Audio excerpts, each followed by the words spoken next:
प्रिय प्रशिक्षणार्थियों, BSc, BA, BEd, integrated 4th year की निर्मल टीटी कॉलेज की ऑनलाइन क्लासेज में मैं केपी शर्मा आपको प्रश्न पत्र द्वितीय समावेशी विद्यालय बनाना, इसके अंतर्गत जो आज का मेरा 48वां जो प्रकरण है वो राष्ट्रीय विकलांग जननीति 2006, राष्ट्रीय विकलांग जननीति 2006, इसके बारे में आप सभी का ध्यान आकर्षित करता हूं। ये बड़ा रुचिकर ही टॉपिक है। ये राष्ट्रीय जो विकलांग जननीति, दिव्यांग जननीति 2006, तो देखिए भारतीय संविधान में इंगित है, किसमें? भारतीय संविधान में इंगित पदों जैसे समता है, स्वतंत्रता है, न्याय है, सम्मान है, ये सभी पर जोर देते हुए, किस पर? न्याय, सम्मान, स्वतंत्रता, इन पर जोर देते हुए जन जन के बीच में इन उद्देश्यों को पूरा करना। ये सभी जो उद्देश्य हैं जन जन के, इनको पूरा करना, ये संविधान में उल्लेख है। और इन्हीं व्यक्तियों को किसी भी निर्योग नहीं एवं क्षमताओं के द्वारा भी इनको अपने आप में अनूठी, क्षमताओं के द्वारा अपने आप में अनूठी होती है और इनका जो क्षेत्र है वो अत्यधिक बढ़ता हुआ है। इनका क्षेत्र कैसा है? अत्यधिक बढ़ता हुआ है, अत्यधिक विस्तृत है। अत्यधिक कितना है? विस्तृत है। इन सीमाओं को बांधा जा सके, इनको क्या है? नीतियों के द्वारा, इनके द्वारा इनको सीमाओं को, इनकी को बांधा जा सके, सीमित किया जा सके। और अतः जो विकलांग जो व्यक्ति हैं, दिव्यांग जो बालक हैं, बालक बालिकाएं दोनों ही, उनके लिए अगर पूरा अवसर एवं उनके पुनर्वास के लिए, दिव्यांग बालकों के लिए, विकलांग बालक बालिकाओं के लिए, उनके लिए ऐसे अवसर जो सामान्य व्यक्तियों की तरह उनको सुविधाएं प्रदान की जाए, उनके पुनर्वास का पूरा ध्यान रखा जाए विकलांग बालकों के लिए, व्यक्तियों के लिए। इसमें भारत में सर्वप्रथम शिक्षा अभियान जो था, सर्व शिक्षा अभियान भारत में ही चलाया गया था। इसके स्वरूप को पूरा करने में जो सहयोग देता है वो है आवश्यकता केवल एक सकारात्मक ही सोच की है। आवश्यकता किसकी है? एक सकारात्मक सोच की है, नकारात्मक नहीं, सकारात्मक सोच की आवश्यकता है। बाकी के सर्व शिक्षा अभियान के तहत भी इनको, लेकिन जो विकलांग बालक हैं, मैं यहाँ सामान्य बालक की इतनी बात नहीं कर रहा हूँ, अपना जो टॉपिक है वो विकलांग बालकों के लिए है। और राष्ट्रीय लेवल पर, राज्य लेवल पर इतना नहीं है। इसके लिए, इस पुनर्गठन के लिए वर्ष 2006 में, वर्ष 2006 के अंदर मीरा कुमार के द्वारा, मंत्री थे मीरा कुमार, 2006 में इसका पुनर्गठन हुआ था। किसके द्वारा? मीरा कुमार के द्वारा। और इसमें भारत में जो नियोग्य हैं, विकलांग हैं, दिव्यांग हैं, उन व्यक्तियों के पुनर्वास हेतु, इन सभी व्यक्तियों के किसके लिए? पुनर्वास के लिए अन्य अधिनियमों, शैक्षिक व चिकित्सकीय प्रशिक्षण। देखिए, अन्य जो अधिनियमों के द्वारा शैक्षिक व चिकित्सकीय प्रशिक्षण प्रदान करने का इन्होंने संस्थानों का उल्लेख किया गया है इसमें। इसके लिए देखिए शैक्षिक, उसके बाद में इन अधिनियमों के द्वारा चिकित्सकीय जो प्रशिक्षण प्रदान करना है दिव्यांगों के लिए, विकलांगों के लिए, वो इस संस्थानों का इसमें उल्लेख किया गया है पुनर्गठन 2006 में मीरा कुमार के द्वारा। इसलिए समावेशी शिक्षा के संदर्भ में प्रिय प्रशिक्षणार्थियों, इसीलिए जो समावेशी शिक्षा है उसके अंतर्गत वर्ष 2006 में जो विकलांग छात्र छात्राएं हैं, विकलांग जो व्यक्ति हैं, उनके लिए कुछ प्रावधान हैं। उन प्रावधानों का मैं यहां आपके सामने उल्लेख कर रहा हूं। समावेशी शिक्षा के लिए वर्ष 2006 में जो विकलांगों के द्वारा, विकलांग जो बालक बालिकाएं, उनके लिए कौन कौन से ऐसे प्रावधान किए गए थे, शैक्षिक रूप में, व्यावसायिक रूप में, प्रशिक्षण रूप में, इनको किस प्रकार से कौन कौन से ऐसे पुनर्गठन किए गए थे और ऐसे कौन से जो प्रावधान थे, उनकी ओर आपका ध्यान आकर्षित करता हूं प्रिय प्रशिक्षणार्थियों। तो राष्ट्रीय शिक्षा नीति 2006, राष्ट्रीय शिक्षा नीति 2006, उसके अंतर्गत कौन कौन से, राष्ट्रीय विकलांग जन नीति 2006, तो उसमें कौन कौन से जैसे प्रावधान हैं, वो प्रावधान किए गए थे, उनकी ओर मैं आप सभी का ध्यान आकर्षित करता हूं। जो राष्ट्रीय विकलांग जन नीति 2006 के तहत जो प्रावधान थे, नंबर 1 आता है, जो पहला प्रावधान है वो भारत सरकार छात्रों को, अब छात्रों में छात्र छात्राएं दोनों ही आ गई, उनके लिए स्कूल स्तर के बाद में अध्ययन करने के लिए उनको क्या प्रदान करेगी, छात्रवृत्तियां प्रदान करेंगी अध्ययन। कौन सी छात्रवृत्ति, विकलांग छात्रवृत्तियां। देखिए दोबारा सुनो इसको, भारत सरकार, केंद्र सरकार जो विकलांग छात्रों को स्कूल के बाद में, स्कूल के बाद अध्ययन करने के लिए छात्रवृत्तियां प्रदान करेगी। स्कूल शिक्षा तक तो देती है, लेकिन कॉलेज और उच्च शिक्षा तक भी, और इनके लिए विकलांग छात्रवृत्तियां प्रदान करेंगी। ये विशेष जो राष्ट्रीय विकलांग जो जन नीति 2006 के तहत ये पहला नंबर 1 प्रावधान था। भारत सरकार करेगी, राज्य सरकारें तो करती ही हैं, लेकिन स्पेशल रूप से 2006 के तहत ये भारत सरकार करेगी। इसके बाद में एकीकृत जो शिक्षा है, इसके लिए इस योजना में नंबर 2 प्रावधान रखा गया है। देखिए जो आरटी थी उसमें तो अनिवार्य रूप से 6 से और 14 वर्ष तक के बालक बालिकाएं थे, उनके लिए अनिवार्य निःशुल्क शिक्षा की व्यवस्था थी।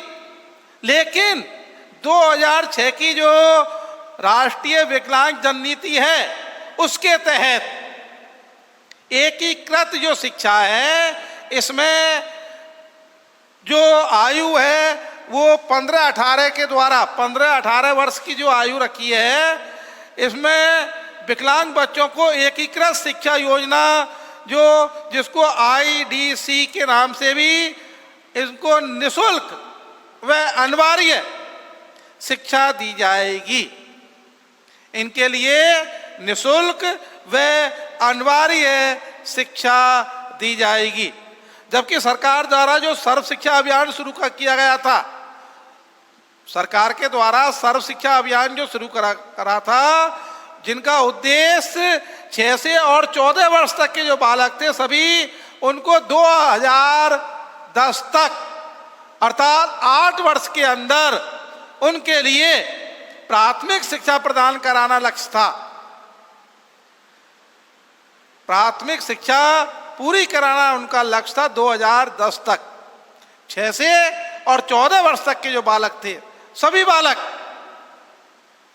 लेकिन इन बच्चों के लिए जो विकलांग हैं, उनके लिए तो विशेष जो 15 से और 18 वर्ष तक के बालक हैं, उनके लिए जिनकी आयु विकलांग केवल बालक बालिकाएं जिनकी आयु 15 से 18 वर्ष के बीच में है, उनके लिए एकीकृत शिक्षा योजना की गई थी। एक साथ सभी को पढ़ाना सामान्य विद्यालयों में और इनमें और उनके लिए निःशुल्क शिक्षा दी जाएगी। उनके लिए जो सामान्य थे उनके लिए 6 से 14 वर्ष तक की निःशुल्क शिक्षा थी महाराज, लेकिन अब 15 से और 18 वर्ष तक जो विकलांग हैं, दिव्यांग हैं, उनके लिए निःशुल्क शिक्षा की व्यवस्था की जाएगी। राष्ट्रीय विकलांग जन नीति 2006 के तहत। अब आता अगला, देखिए 1995 में सामाजिक तथा आर्थिक विकास के लिए और शिक्षा सबके लिए उपयोगी माध्यम है। दोबारा सुनिए, सामाजिक तथा आर्थिक विकास के लिए जो शिक्षा है ये सबसे ही उपयोगी एक माध्यम है, और उस माध्यम के लिए संविधान के अनुसार शिक्षा को मूलभूत आधार माना गया है।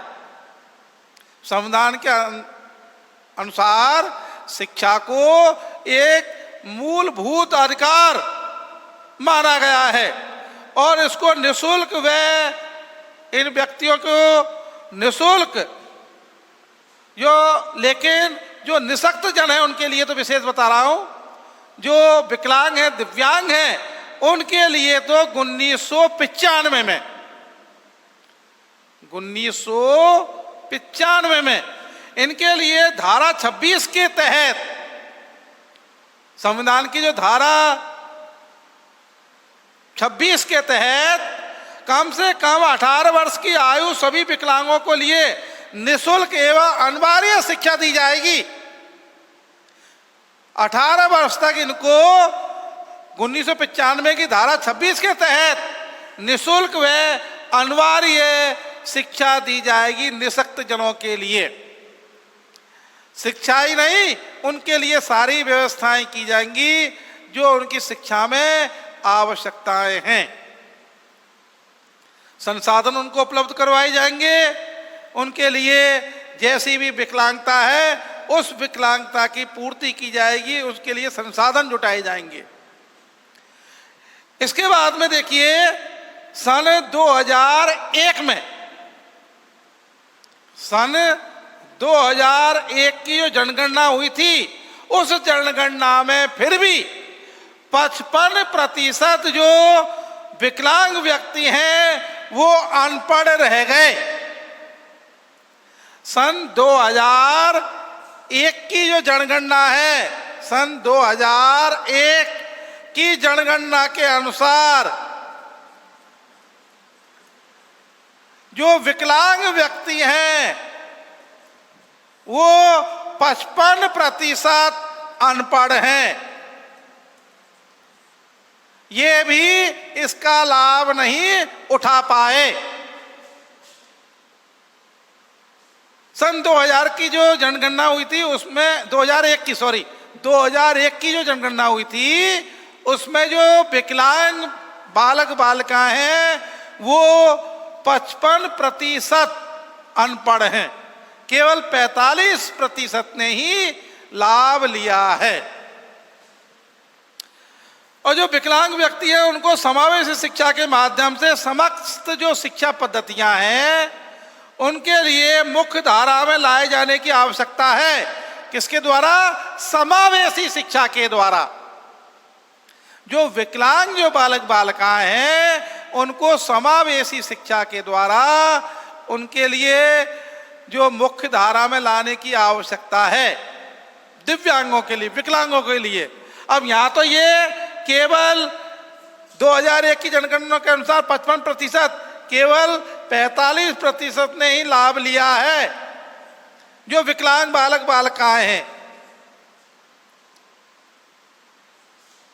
इसलिए दयनीय स्थिति है, इतनी जागरूकता नहीं है, इसका अभाव है। सरकार प्रयत्नशील है, कई ऐसे जो निजी तौर पर भी भामाशाह वगैरह या कोई संगठन, केंद्र, संस्थान, वो भी प्रयासरत हैं कि ज़्यादा से ज़्यादा विकलांग व्यक्तियों के लिए लाभ मिल सके और मुख्य धारा में वो जीवन की में आ सकें। जैसे सामान्य बालक बालिकाएं अपना सामान्य जीवन जीते हैं, उसी प्रकार से दिव्यांग बालक बालिकाएं भी अपना सामान्य जीवन जिएं। इसके बाद में नंबर 4 आता है कि जो विकलांग व्यक्ति हैं उनको उच्च एवं व्यावसायिक शिक्षा, जो विकलांग व्यक्ति हैं उनको उच्च एवं व्यावसायिक शिक्षा हेतु विश्वविद्यालयों की, विकलांग विश्वविद्यालय, उनके लिए तकनीकी संस्थाओं एवं उच्च शिक्षा की अन्य संस्थाओं में अनेक सुविधाएं प्रदान की जाए। क्या विकलांग तो नहीं हो सकता, लेकिन क्योंकि इतना अनुपात ही नहीं है, लेकिन फिर भी जो तकनीकी विश्वविद्यालय हैं, उच्च शिक्षण संस्थान हैं, उनमें इनके लिए विशेष ही आरक्षित सुविधाएं प्रदान की जाए, आरक्षित करके इनके लिए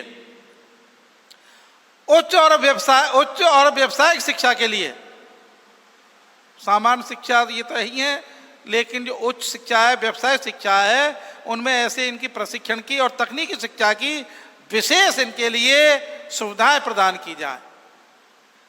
इसके बाद में देखिए जो विकलांग महिलाएं हैं, विकलांग ये तो बालक आ गए, जो विकलांग दिव्यांग जो महिलाएं हैं, उन महिलाओं के लिए विशेष शैक्षिक एवं व्यावसायिक प्रशिक्षण की व्यवस्था की जाए।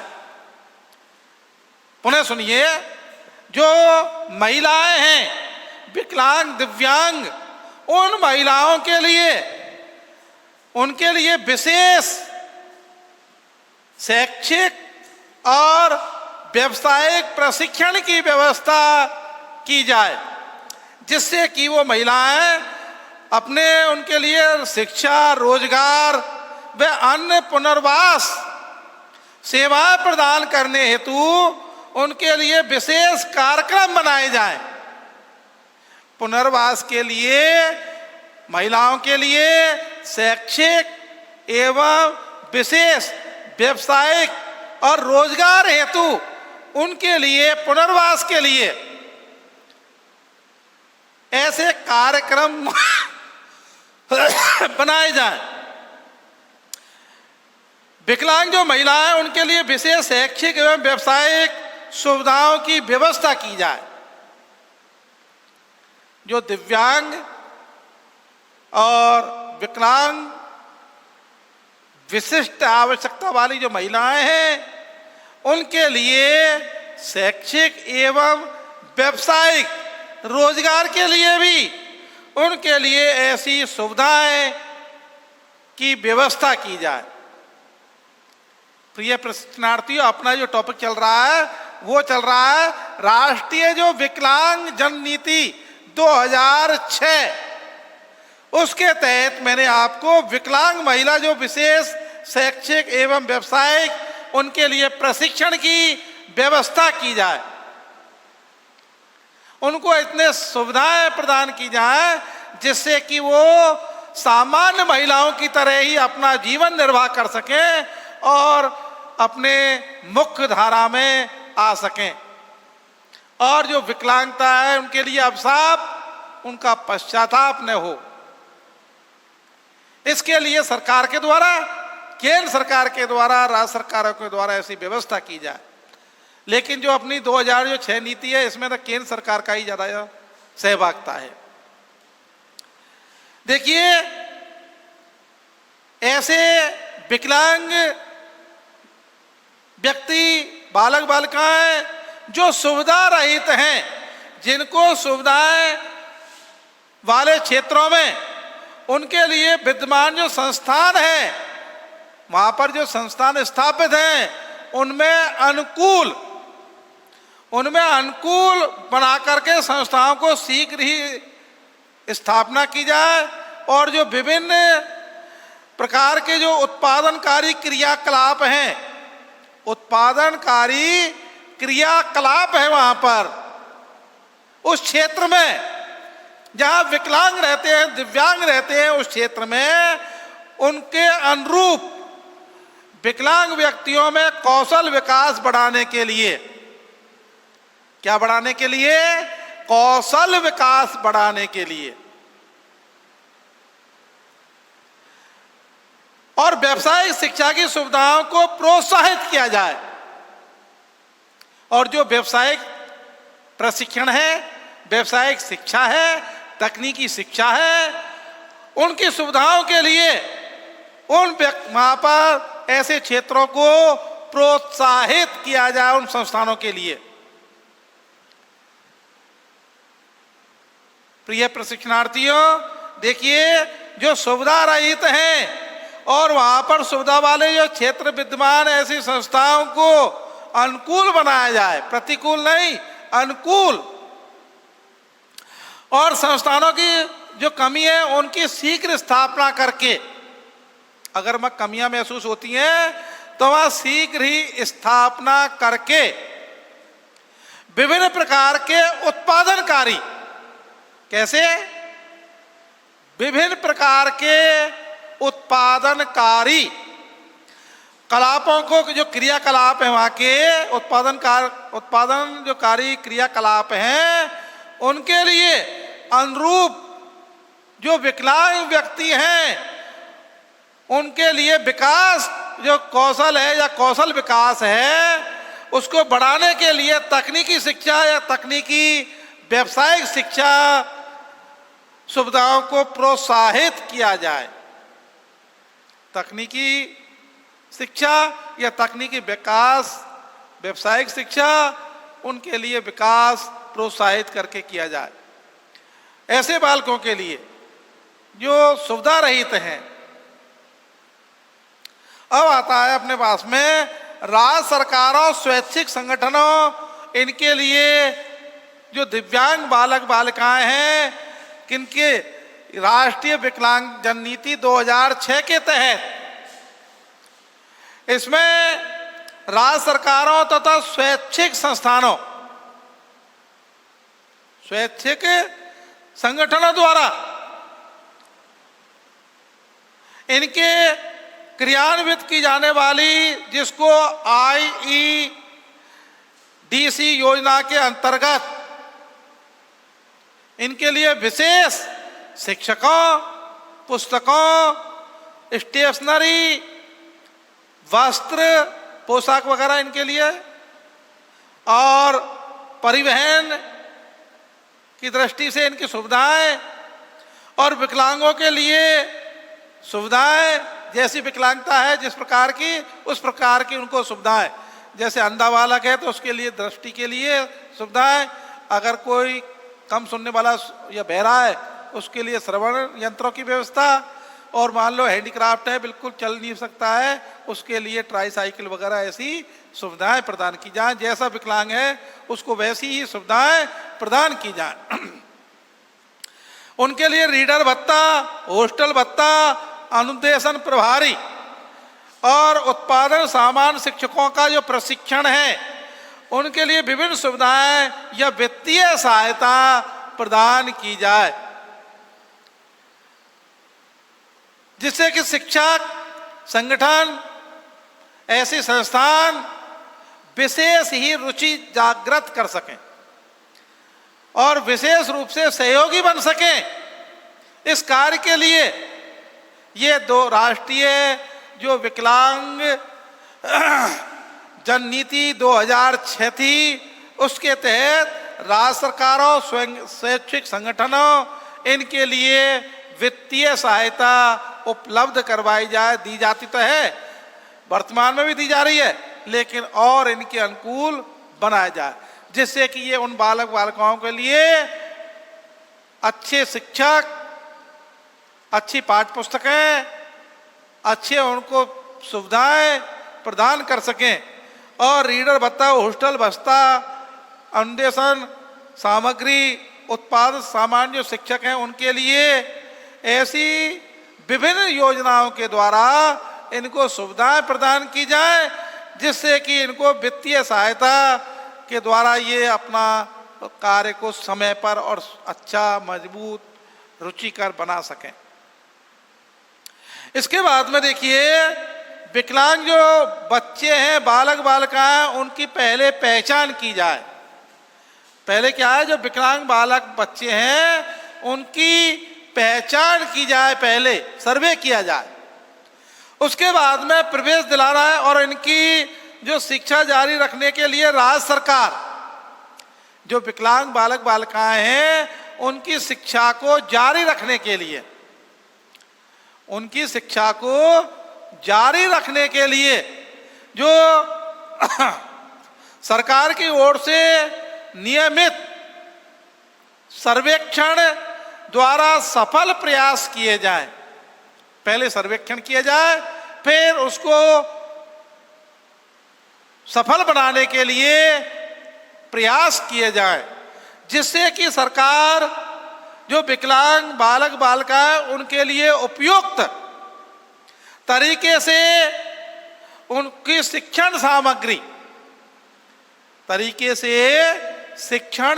सामग्री तथा पुस्तकों और प्रशिक्षित जो शिक्षक हैं उनको तथा स्कूल भवनों आदि का उपलब्धता उनके लिए सुनिश्चित ये संस्था ऐसी जो 2006 के तहत की जानी चाहिए और की जाती है। प्रिय प्रशिक्षणार्थियों, जो विकलांग पहले बच्चों का सर्वे किया जाए, सर्वे के बाद में जो विकलांग बालक बालिकाएं हैं उनके लिए विशेष सामान्य स्कूलों में उनको प्रवेश दिया जाए। समावेशी शिक्षा, एकीकृत शिक्षा, इसके द्वारा उनको शैक्षिक संगठनों के माध्यम से, जिसको IEDC योजना के अंतर्गत IEDC इस योजना के तहत विशेष शिक्षकों, स्पेशल टीचर्स, पुस्तकों और स्टेशनरी, वस्त्र, परिवहन दृष्टि परिवहन सुविधाएं, विकलांगों के लिए और रीडर भत्ता, हॉस्टल भत्ता, अनुदेशन सामग्री उत्पादन, सामान्य शिक्षकों का प्रशिक्षण आदि विभिन्न जो सुविधाएं हैं उनके लिए वित्तीय सहायता प्रदान की जाती है। किसके द्वारा?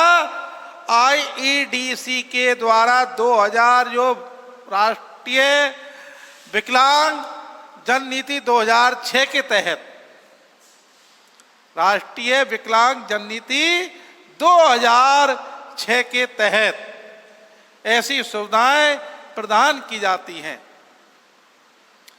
प्रिय प्रशिक्षणार्थियों, मेरा जो इस समय जो टॉपिक चल रहा है वो राष्ट्रीय विकलांग जन नीति 2006, इसका जो पुनर्गठन था वो केंद्र सरकार, भारत सरकार के द्वारा वर्ष 2006 में मीरा कुमार के द्वारा किया गया था।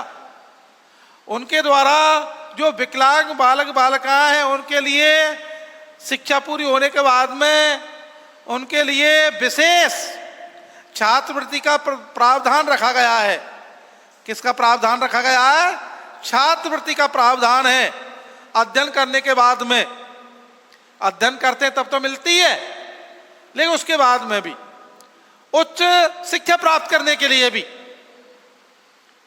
इसके बाद में सरकार द्वारा सर्व शिक्षा अभियान जो शुरू किया गया था उसमें तो 9 से 6 से और 14 वर्ष तक के बालक बालिकाओं के लिए 2010 तक 8 वर्ष की प्राथमिक शिक्षा पूरी कराना उनका उद्देश्य था।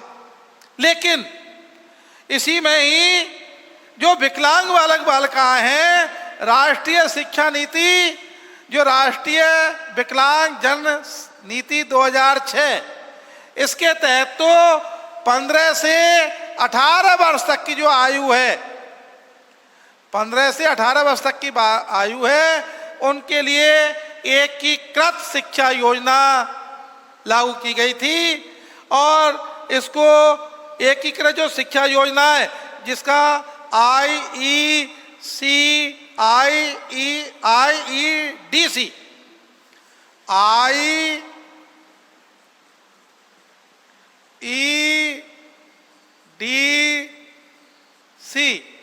एकीकृत शिक्षा योजना,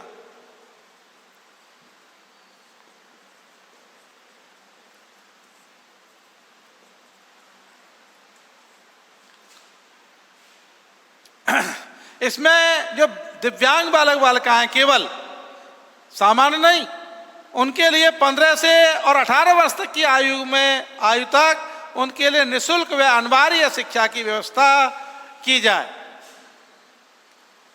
निःशुल्क व अनिवार्य शिक्षा की व्यवस्था की जाए।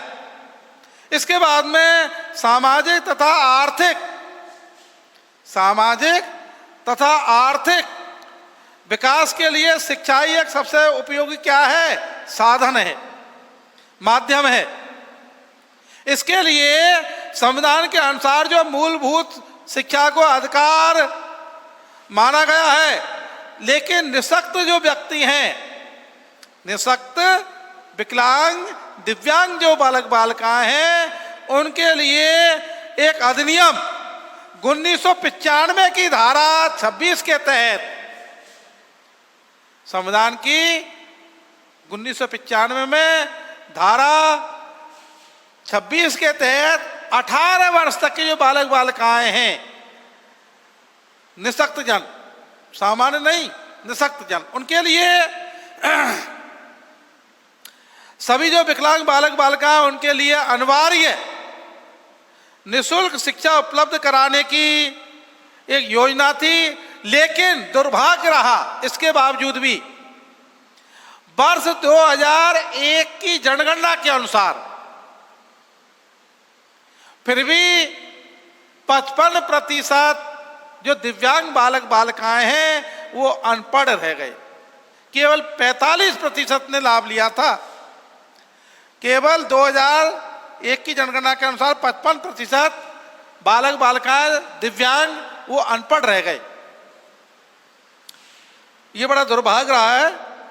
लेकिन जो विकलांग व्यक्तियों के लिए समावेशी शिक्षा, विकलांग व्यक्तियों के लिए समावेशी शिक्षा के माध्यम से समस्त जो शिक्षा की पद्धति हैं मुख्य धारा में लाने की इनको आवश्यकता है, समावेशी शिक्षा के माध्यम से। और जो विकलांग व्यक्ति हैं उनके लिए उच्च व्यावसायिक प्रशिक्षण की व्यवस्था की जाए और तकनीकी जो संस्थान हैं, उच्च शिक्षा संस्थान हैं, उनमें सुविधाएं प्रदान की जाती हैं इसके द्वारा। और राष्ट्रीय विकलांग जननीति 2006 के तहत। और जब व्यक्तियों के आ गए तो इसमें महिलाएं पीछे क्यों है? तो महिलाओं के लिए भी, इनके लिए भी विशेष, इनके पुनर्वास के लिए ऐसी सेवाएं प्रदान की जाए जिससे रोजगार की और विशेष कार्यक्रम बनाए जाए। जो विकलांग जो महिलाएं हैं उनके लिए पुनर्वास के लिए अच्छी और उनके रोजगार के लिए ऐसी शैक्षिक और प्रशिक्षण सुविधाएं प्रदान की जाए। विशेष शैक्षिक एवं व्यावसायिक प्रशिक्षण की सुविधाएं प्रदान की जाए। इसके बाद में जो सुविधा रहित ऐसे बालक बालिकाएं, उनके संस्थानों के लिए वहाँ ऐसे इनके कौशल विकास किया जाए और कौशल विकास के साथ में ही इनको तकनीकी शिक्षा और व्यवसायिक शिक्षा के लिए इनको प्रोत्साहित किया जाए। तकनीकी शिक्षा और व्यावसायिक शिक्षा के लिए इनको अधिक से अधिक प्रोत्साहित किया जाए। और जो राज्य सरकार और स्वैच्छिक संगठनों वित्तीय सहायता इनको प्रदान की जाए और ऐसे जो बालक बालिकाएं हैं जो इनकी पहचान की जाए और सामान्य स्कूलों में इनको प्रवेश दिलाया जाए और इनकी सारी जो शिक्षा है वो हमेशा जारी रहे, किसी प्रकार से बाधाएं न आए। प्रिय प्रशिक्षणार्थियों, अब ये समय अभाव के कारण मैं अपने टॉपिक को यहीं विश्राम देता हूँ अगले के लिए, और इसके लिए आपको बारंबार धन्यवाद। जो ये टॉपिक था।